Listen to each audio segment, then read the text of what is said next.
বিদ্যালয়ে গেছেন, প্রচন্ড ঝড় বৃষ্টি বাদলের মধ্যে তিনি হঠাৎ বলে উঠলেন পরম দয়াল শ্রী ঠাকুর।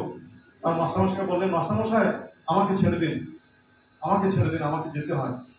মাস্টারমশাই বলছেন, এই বৃষ্টি বাদলে কোথায় যাবে তুমি? তিনি হাসতে বললেন, আমাকে ছেড়ে দেন। তারপর তার তাকে ছেড়ে দেওয়া হলো। তিনি দৌড়াতে দৌড়াতে গিয়ে একটা ক্ষেতের মধ্যে দেখা গেল জলে প্লাবিত হয়ে গেছে। সেখানে প্রচন্ড জলের মাঝখানে একটি লোক, মুসলমান একটি লোক আল্লাহ আল্লাহ বলে ডাকছে, আর সে তাকে ফাঁসি নিয়ে যাচ্ছে। সে এখনই মানে মানে মরে যাবে, এমন একটা অবস্থা।